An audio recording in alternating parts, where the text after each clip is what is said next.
The morning sun rose over New Bizen like it did every day. The sky turned pink and gold as light spread across the violet plains. Children walked to school. Farmers checked their crops. 30 million humans lived on this world, 42 light years from Earth. They had built something beautiful here. Governor Yuna stood at her office window, holding a cup of tea. She was 53 years old, with gray hair and tired eyes. She had led this colony for 12 years. She watched the city below wake up. Hovercars moved through the streets. Shop owners opened their doors. It was a normal morning. Then her communicator beeped. "Governor, we have a problem." The voice belonged to her assistant, a young man named Dohon. His voice was shaking. "You need to come to the command center, now." Yuna put down her tea and walked quickly through the halls. When she reached the command center, she saw fear on every face. The main screen showed space above their planet. Red dots were appearing. Hundreds of them. "What am I looking at?" she asked. "Ships," Doan said. "They dropped out of hyperspace 3 minutes ago."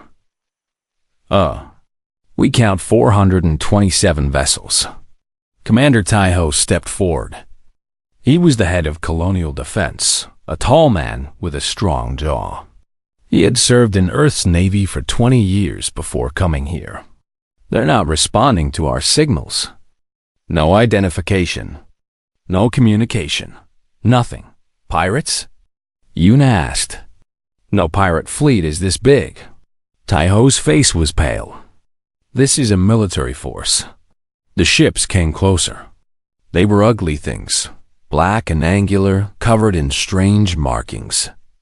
They moved in perfect formation, like insects swarming toward food. Then the first transmission came through. A face appeared on the screen.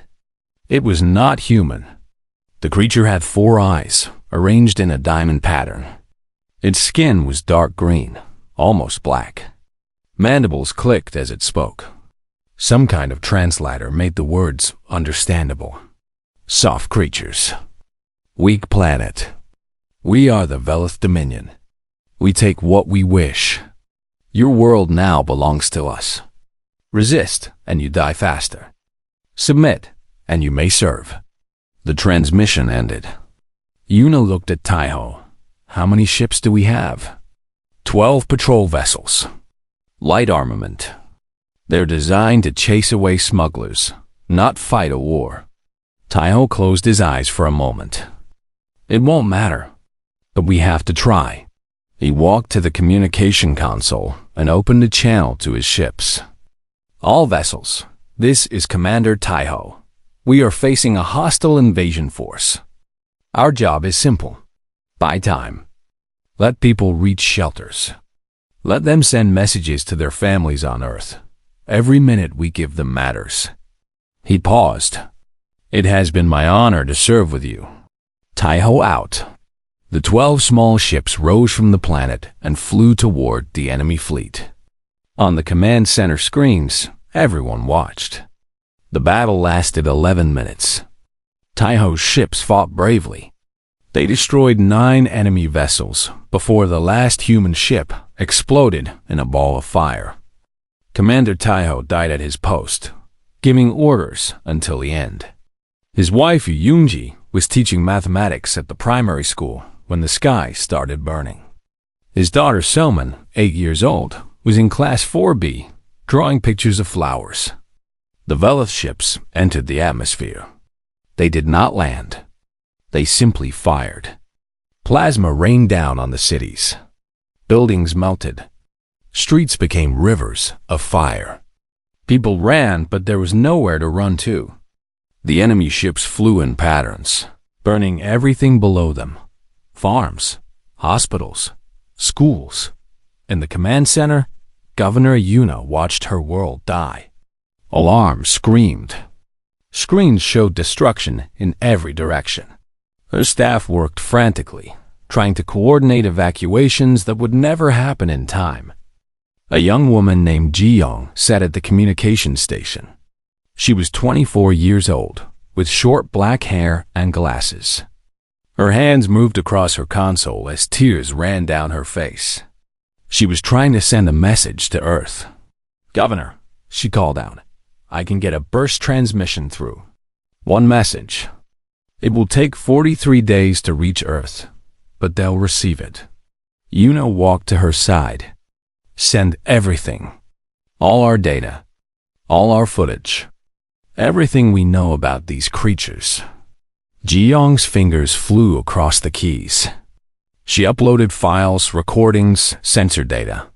The enemy fleet's composition. Their weapons. Their faces. And the final moments of New Bizen, captured by 1,000 cameras. "It's sent," Ji-young said quietly. A moment later, the ceiling above them cracked. Fire poured through. Ji-young was gone in an instant. Yuna walked out of the burning building. The streets were chaos. People screamed and ran in every direction. The sky was filled with smoke and alien ships and falling fire. Her security chief, a man named Wanchik, grabbed her arm. "Governor, we have a shuttle. We can try to escape, fly low, maybe reach the wilderness." "No." Yuna pulled her arm free. "I will not run while my people die." She walked to the central plaza. The great fountain still flowed, though the water was turning black with ash. She climbed the steps to the monument there, a statue of the first colonists who had landed on this world 60 years ago. She activated her communicator to broadcast on all frequencies. Every surviving screen on the planet showed her face. "People of New Bizen," she said. Her voice was calm. "I am sorry. I could not protect you. But I need you to know something. A message has been sent to Earth. They will know what happened here. They will know who did this." She looked up at the alien ships passing overhead. "I do not know if any of us will survive this day, but humanity will remember us. And these creatures, these Veleth, they will learn what it means to harm the children of Earth." A Veleth ship turned toward the plaza. Its weapons powered up. "Remember us," Yuna said, "and make them remember what they did." The fire came. By sunset, New Bizen was silent. The cities were gone. The farms were ash. 29 million humans had died in 6 hours. The Veleth ships landed and began collecting resources, walking through the ruins like they owned the place. Because now they did. But 42 light years away, a message was traveling through the darkness of space. It carried the screams of the dying. It carried the face of the enemy. It carried a promise that the Veleth did not understand. Humanity had been hurt before. Humanity had been knocked down. But humanity always got back up. And humanity never forgot. The message reaches Home Fleet Admiral Dongwu was dancing with his wife when his communicator buzzed. It was his daughter's wedding day. The music was beautiful. His wife Misoon was laughing, her silver dress spinning as they moved across the floor. For one perfect moment, everything was right in the world. Then his aide appeared at his shoulder with a face like death. "Admiral, you need to come with me. Now." Dongwu excused himself and followed the young officer outside. A military hover car waited. Neither spoke during the 20-minute drive to Naval Command in Seoul. Dongwu knew better than to ask questions. Whatever this was, it was bad enough that nobody wanted to say it out loud. The war room was full when he arrived. Generals, admirals, intelligence, officers, politicians. Everyone looked like they had been crying or were trying not to cry. "Show him," someone said. The main screen came to life. For the next 40 minutes, Dongwu watched New Bizen die. He saw the alien ships appear. He heard the enemy's message. He watched Commander Taiho's 12 ships charge into certain death. He saw cities burn. He heard people scream. He watched Governor Yuna give her final speech before the fire took her. When the footage ended, no one spoke. Dongwu's hands were shaking. He had trained Taiho at the academy 30 years ago. The young man had been eager, talented, full of hope. Dongwu had attended his wedding. He had held Taiho's daughter Soman when she was born. Now they were all gone. 30 million people. Gone. Who are they? His voice came out rough. Intelligence Director Jaewon stepped forward. He was a thin man with sharp eyes and a careful way of speaking. They call themselves the Velith Dominion. We had no prior contact with them.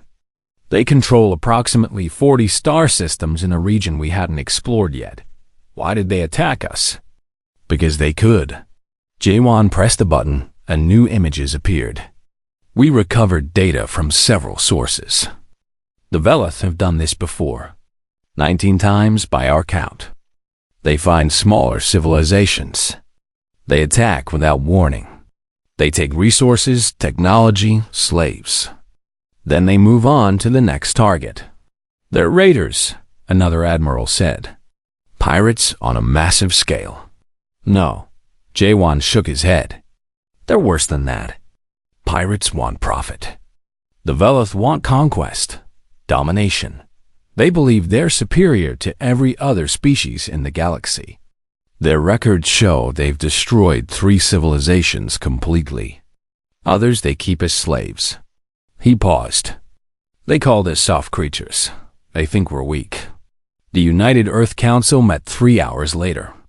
Every leader of every nation attended, either in person or by hologram. The chamber was silent as the footage played again. Some representatives wept openly. Others sat in stone-faced anger. Chairwoman Moran stood at the center of the room. She was 71 years old, with white hair pulled back in a tight bun. She had led the council for 8 years through peace and prosperity. She had never raised her voice in 30 years of politics. She raised it now. 30 million of our people are dead. Men, women, children, farmers and teachers and doctors and artists. They killed them like insects. They burned our cities and walked through the ashes. Our voice grew louder, and they sent us a message. They called us weak. They said they take what they wish. She turned to face the assembly. Her eyes were hard as iron. Find them. Find their homeworld. Find their fleet. Find everything about them. And then we will show them what humanity does when our children are murdered. The vote was unanimous. For the first time in 200 years, Earth declared war. In the weeks that followed, the entire planet transformed. Factories that made consumer goods began making weapons. Shipyards that built cargo vessels began building warships. Scientists who studied peaceful technologies began developing instruments of destruction. Admiral Dongwu was given command of the response fleet. He spent 18-hour days planning, organizing, and preparing. At night, he visited the memorial being constructed in Seoul. Workers were carving names into black stone. 30 million names. It would take years to finish. He found Taiho's name on the 4th day. Yoonji's name was beside it. Little Summon's name was there too. I'm sorry, he whispered. I should have protected you. I should have sent more ships. I should have, he stopped. Apologies would not bring them back. Only action would honor them now. Dr. Yaren requested a private meeting with the council 2 weeks after the attack. She was the head of Earth's Weapons Development Division, a quiet woman who preferred laboratories to meetings. When she spoke, everyone listened. 20 years ago, we developed something called Project Sunfire, she said. It was theoretical at first. A weapon that could destabilize a star, collapse it, destroy an entire system. She paused. We built it, tested it on a dead star. It worked. Then we locked it away and swore never to use it. The council members exchanged glances. We thought it was too terrible, Yering continued. No weapon should be able to kill billions with one strike. But now, She looked at the footage of New Bizan still displayed on one screen. Now I think we may need it. Chairwoman Moran nodded slowly. If they surrender? If they offer peace? Then we don't use it. Yaren's voice was firm. But if they fight, if they refuse to answer for what they did, then we end them. Completely. So that no other species ever thinks about doing this to humanity again. Admiral Dongwu visited his daughter before he left. She was still on her honeymoon, but she came home when he called. They sat in his garden surrounded by flowers his wife had planted. I may not come back, he said simply. This mission is not like anything we've done before. His daughter took his hand. I know, but you have to go. Those people on New Bizan, they were us. They could have been us. If we don't respond, it will happen again. Dongwu nodded. His daughter was wise. She understood what so many people across Earth now understood. The galaxy was not safe. It was not peaceful. And the only way to protect humanity was to show everyone what happened to those who attacked them. He stood and straightened his uniform. It was time to go to war. The fleet departs. The fleet gathered above Earth like a swarm of angry wasps. 300 warships of the line, each one bristling with weapons. 50 carrier groups, holding thousands of smaller attack craft. Support vessels, medical ships, troop transports. It was the largest military force humanity had ever assembled. Captain Hajin stood on the bridge of the battleship Indomitable and watched more ships arrive every hour. She was 42 years old, with a scar on her left cheek from an accident during her academy days. She had commanded ships for 15 years, but nothing like this. Captain. The crew was assembled for inspection. Her first officer reported. Lieutenant Commander Sung was young for his rank, only 31. He had been promoted quickly because he was brilliant. But Hajin knew the real reason he had volunteered for this mission. His parents had lived on New Bizan, his sister too, and his two nieces, ages 6 and 4. Thank you, Commander, she said. I'll be there in a moment. She walked through her ship slowly, touching the walls, feeling the hum of the engines. The Indomitable was a good ship, a strong ship, but many of her crew had never seen combat. They were young and scared and angry. She would have to turn them into warriors. On the hangar deck, 600 sailors stood in perfect rows. They wore their dress uniforms. Their faces were serious. Hajin walked to the front and faced them. I won't give you a long speech, she said. You know why we're here. You've seen the footage. You know what the Velith did to our people. She paused. Some of you are scared. That's normal. I'm scared too. Fear keeps you sharp. Fear keeps you alive. She began walking along the rows, looking at faces. So young. So many of them so young. But here's what I need you to understand. We are not going out there to die. We are going out there to make them die. Every drill you've done, every simulation, every hour of training, it was all for this moment. And when we meet the enemy, we will show them something they've never seen before. She stopped and raised her voice. We will show them what happens when you hurt humanity. We will show them that we are not soft. We are not weak. We are the fury of Earth, and we are coming for them. The crew roared. The sound echoed through the hangar deck like thunder. The flagship Vengeance was the largest ship in the fleet. Admiral Dongwu made it his headquarters. From its massive bridge, he could coordinate the entire fleet. Screens showed the position of every ship, every squadron, every fighter wing. The science vessel Prometheus traveled in the center of the formation, protected by a ring of warships.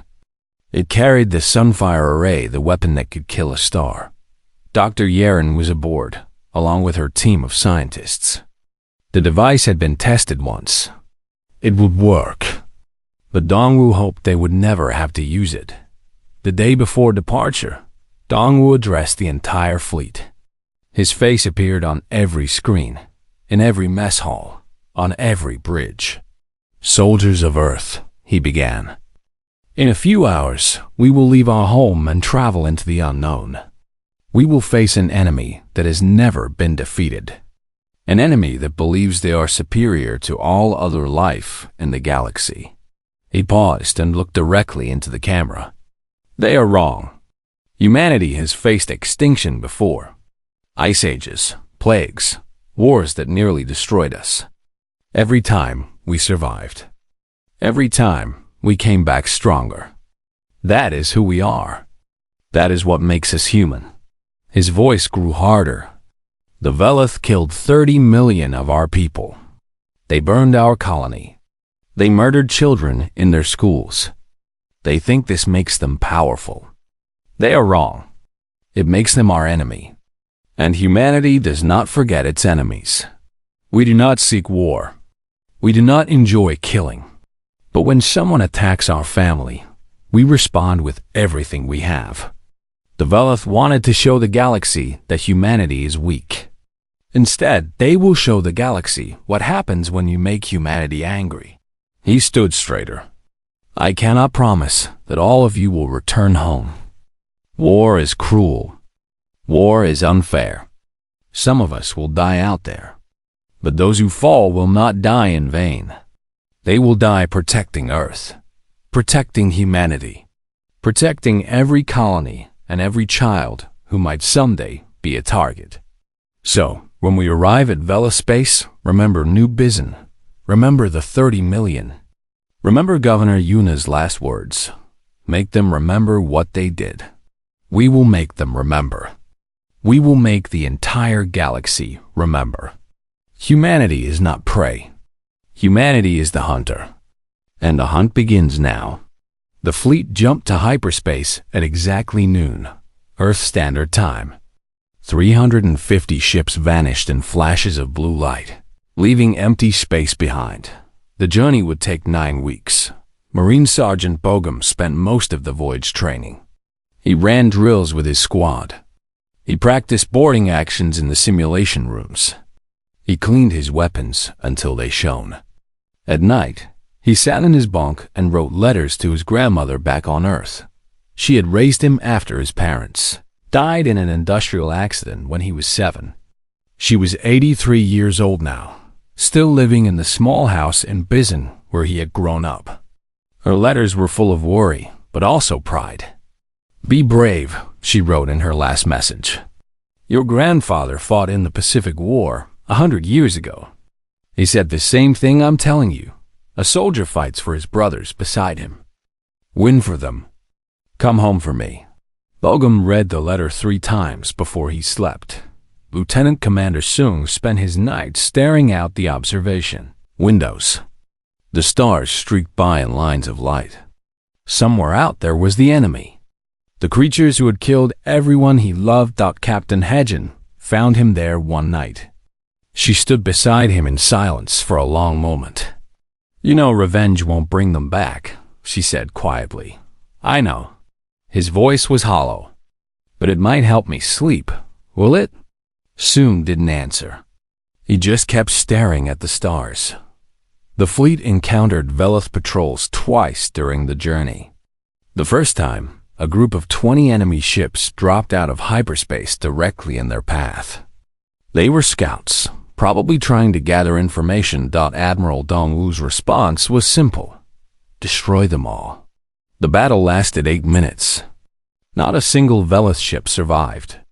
Not a single human ship was lost. The second encounter was larger. 50 enemy vessels, better armed, more aggressive. They fought harder. The battle lasted almost an hour. Humanity lost 3 ships and 400 sailors. But the Velith lost everything. When the fleet emerged from hyperspace at the edge of Velith territory, every screen showed the same thing: an empire of 40 star systems, military bases on a dozen worlds, ship factories producing hundreds of new vessels.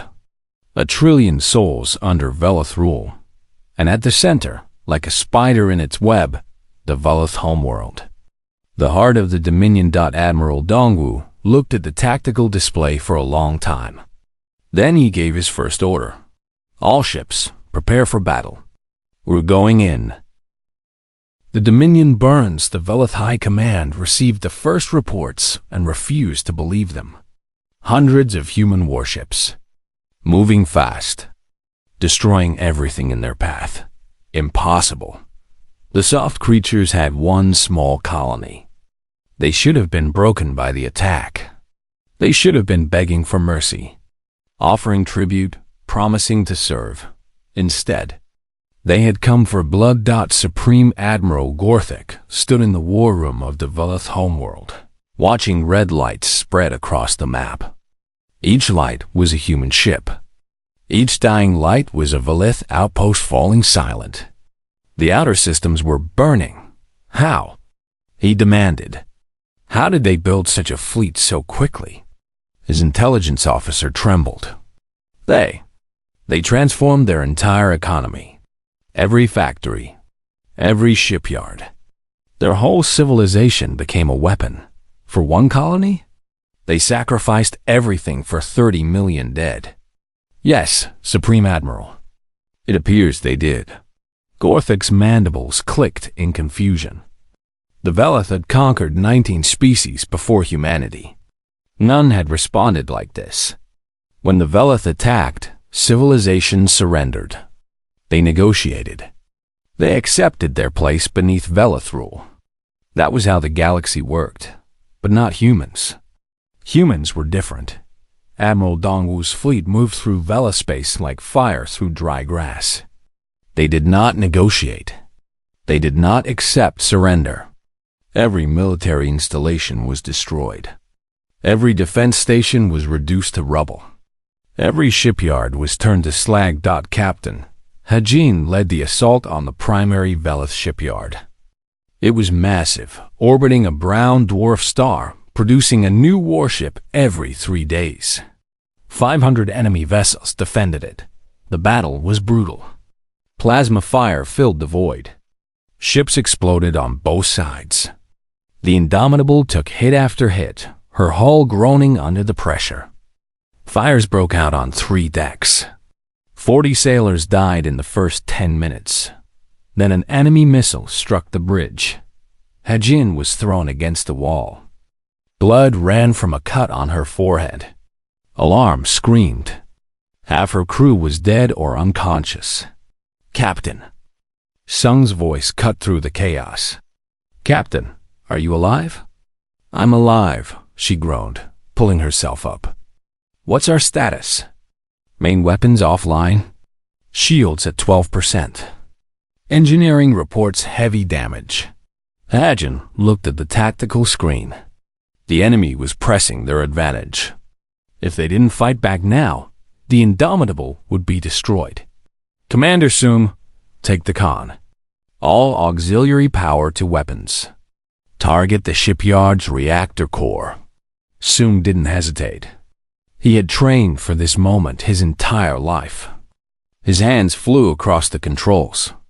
The Indomitable's remaining guns turned toward the massive structure. Fire, he said quietly. The shots hit perfectly. The shipyard's reactor cracked. Then it exploded. The blast consumed 200 enemy ships, and the entire facility. Sung stood at his post, watching the fire fade. He thought of his nieces. He thought of his sister. He thought of his parents. That was for you, he whispered. Sergeant Bogum and his Marines fought a different kind of war. While the fleet battled in space, ground forces assaulted enemy bases on a dozen worlds. They cleared bunkers. They captured officers. They freed slaves from other species who had been serving the Velith for generations. On a moon called Tarath 7, Bogum's squad breached the disabled Velith cruiser. Intelligence said it carried something important. They moved through dark corridors, weapons raised, expecting an ambush at every corner. What they found was worse. Cargo hold. Cages. Humans. 347 survivors from New Bizen. Men, women, children. Kept alive for study. The Velith had wanted to understand their enemy. So they had preserved samples. Bogum stopped in the doorway. His heart broke. A little girl sat in the nearest cage. She was 8 years old, maybe 9. Her clothes were torn. Her eyes were hollow and empty.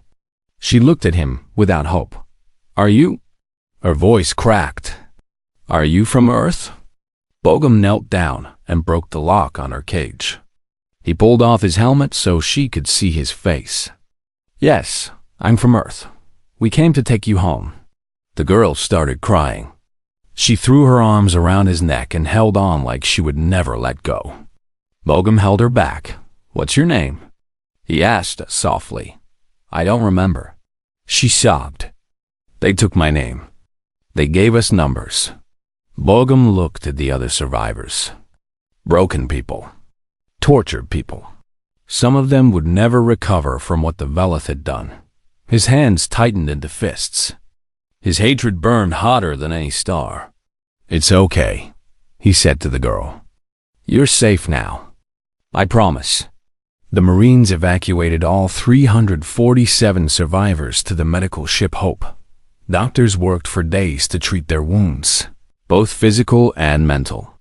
Many would need years of therapy.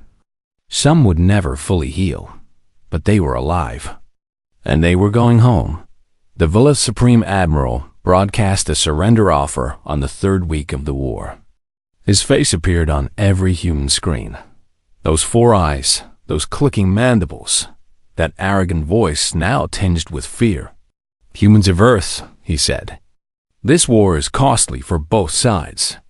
We offer peace. We will pay reparations. We will return territory. We will recognize your species as equals. No more attacks.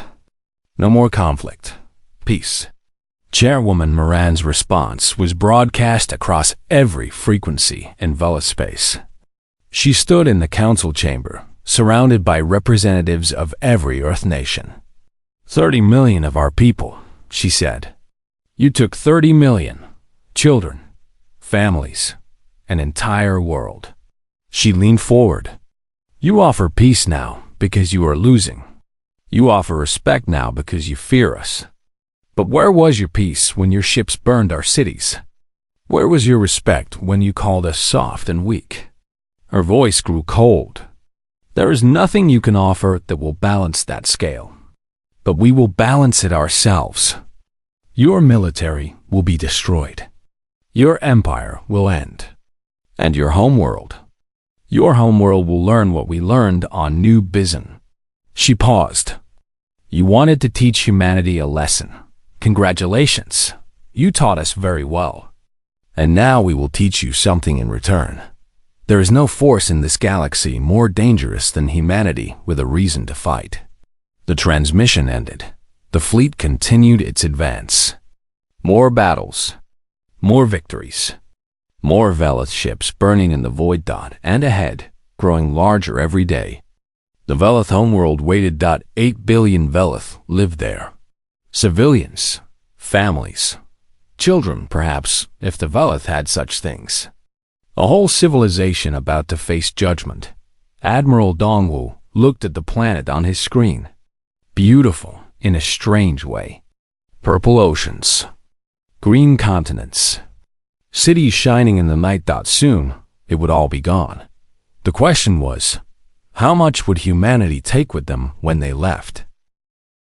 Sunfire, the Velith homeworld, turned slowly beneath the human fleet.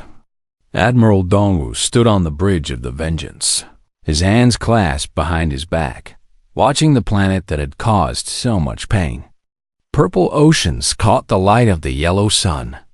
Green landmasses stretched across the surface, dotted with crystalline cities. It was beautiful. 8 billion souls lived down there. Admiral. Dr. Yaren's voice came through the communicator.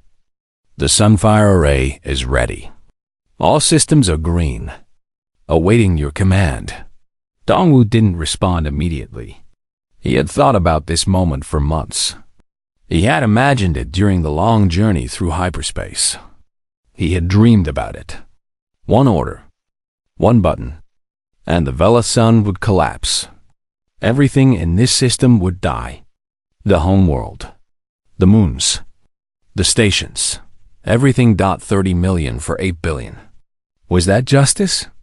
Was that vengeance? Or was it something else, something darker? Admiral, Captain Hedgen's voice broke through his thoughts. She was aboard the Indomitable, her ship still scarred from battle. The Vela civilian government is transmitting. They're begging for evacuation time. They're offering complete military surrender. All forces, all weapons, everything. What about the Supreme Admiral? The military leadership? Dead. They tried to flee 3 hours ago. Our ships intercepted them. Hedgen paused. The civilians are in charge now, and they're terrified. Dongwu looked at the tactical display. The Velith military was gone. Their fleet was debris. Their bases were ash. There was nothing left to fight. Only civilians. Only families. Only children. He thought of New Bizen, Governor Yuna standing in the plaza as fire fell from the sky. Commander Taiho charging into battle with 12 small ships. Little Soman in Class 4B, drawing flowers while the world ended. Make them remember what they did. Was this how they would remember? Was this the lesson humanity wanted to teach? Admiral. Lieutenant Commander Sung's voice came through next. He was still aboard the Indomitable, standing at his post. Permission to speak freely. Go ahead, Commander. Sung was quiet for a long moment. When he spoke, his voice was rough with emotion. My parents died on New Bizen, my sister, my nieces. I wanted revenge more than anything. I wanted to make them pay. I wanted to watch their world burn like ours did. Dongwu waited, but standing here, looking at that planet, Sung took a deep breath. I didn't join the fleet to become what they are. If we kill 8 billion civilians' children who never chose this war, are we any different from them? The bridge of the vengeance was silent. Everyone was listening. Everyone was waiting. Dongwu turned to face the main view screen. The Veleth homeworld filled the entire frame. Beautiful. Fragile. Doomed if he gave the order. Open a channel, he said. All frequencies. I want every being in this system to hear me. The communications officer nodded. Channel open, sir. Dongwu straightened his shoulders and spoke clearly. People of the Veleth Dominion, this is Admiral Dongwu of the United Earth Fleet. Your military is destroyed. Your empire has fallen. You have no ships, no weapons, no way to resist. Your fate is in our hands. He paused, letting the words sink in. You have 72 hours to evacuate your civilian population to the outer moons and refugee stations. Every transport, every shuttle, every vessel capable of carrying people, use them. Get your civilians off the homeworld. Get them as far from this system as possible. The tactical officer looked up in surprise. Admiral? Dongwu continued. Every military vessel that remains will be destroyed on sight. Every military installation will be razed. Every symbol of your conquests, every trophy of your murdered victims, every monument to your empire, all of it will burn. Your homeworld will be destroyed. Your son will die. This system will become a grave. His voice hardened. But your species will survive. Your civilians will live. Your children will grow up. Because we are not you. He leaned forward slightly. You called us soft. You called us weak. You thought we would break when you attacked us. You were wrong. Humanity does not break. Humanity bends, and then humanity strikes back. But we do not become monsters to defeat monsters. That is what makes us stronger than you ever were. You have 72 hours. Use them wisely. The channel closed. The next 3 days were chaos. Millions of Velith fled their homeworld in everything that could fly. Cargo ships, passenger vessels, emergency pods. The human fleet watched but did not interfere. Civilians streamed toward the outer moons, crowding into stations built for thousands now holding millions. Sergeant Bogum watched from the observation deck of a marine transport. The little girl from the cargo hold, she had chosen the name Yuri for herself, stood beside him. She was quiet most of the time, but sometimes she asked questions. Are they all going to die? She asked, pointing at the homeworld. No, Bogum said. The civilians are evacuating. Only the planet will die.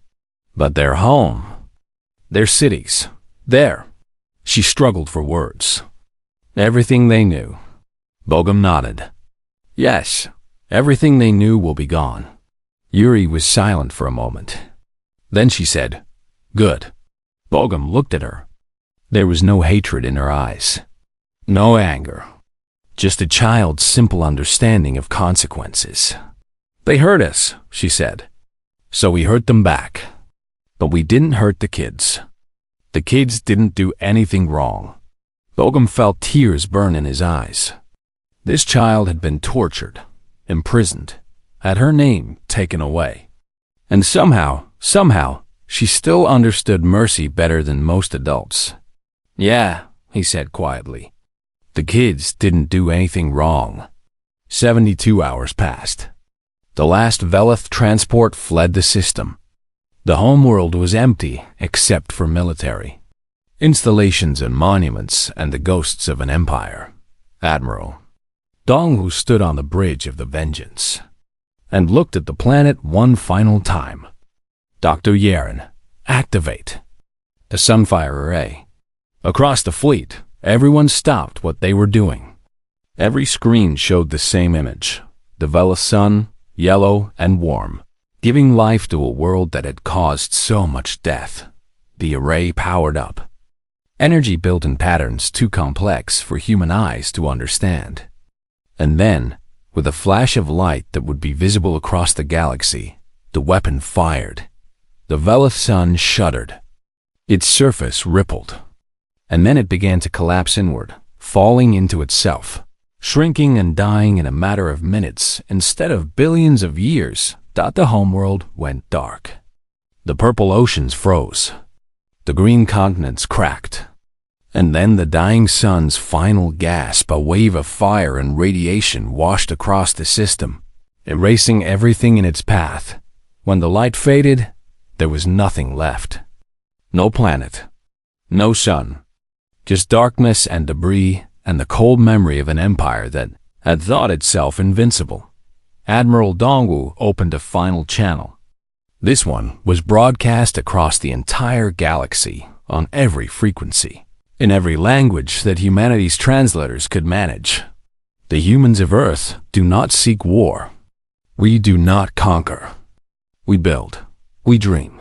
We explore. We reach for stars not to rule them, but to understand them. But hear this. Touch our people, and we will end you. Not with hatred. Not with cruelty. With cold, absolute certainty. This is not a threat. It is a promise. The Velith murdered 30 million humans. They called us weak. They thought we would submit. Now their empire is ash, and their son is dead. Remember this. Remember what happened here. And choose wisely when you decide how to treat humanity. We will be watching. The transmission ended. The fleet turned and began the long journey home. 1 year later, a memorial was completed on Earth.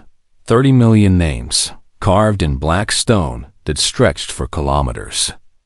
People came from every nation to walk among the names, to remember, to mourn. Sergeant Bogum brought Yuri to see the wall. She was 9 now, living with his grandmother in Bazan. She called the old woman Grandma and had learned to smile again. They found Yuri's parents' names on the eastern section. She traced the carved letters with her small fingers. Do you think they're watching? She asked. I know they are, Bogum said. Yuri leaned against him. I miss them. I know. You always will. He put his hand on her shoulder. But they're never really gone. We carry them with us. In our memories. In our hearts. In the way we live our lives. She nodded slowly. I want to be like you when I grow up. A soldier. You can be anything you want. I know. But I want to protect people. Like you protected me. Bogum smiled through his tears. Then you will. Across the galaxy, species that had ignored humanity now watched with new eyes. Some watched with fear, terrified of the species that had killed a star. Some watched with respect, impressed by warriors who spared children even in their moment of victory. And some, quietly, watched with hope. Hope that maybe, just maybe, humanity could be trusted. That humans could be allies. That the galaxy might be a little safer with the minute. The Velith were gone, scattered across refugee moons, their empire a memory. They would rebuild, perhaps in time. But they would never forget. No species would ever forget. Humanity had announced itself to the universe. Not as conquerors. Not as victims. As something new, protectors, avengers, a species that would burn worlds to save its children, but never lose its soul in the fire, in the ashes of the Velith sun. A new order was born, and humanity stood at its center, watching the stars, ready for whatever came next.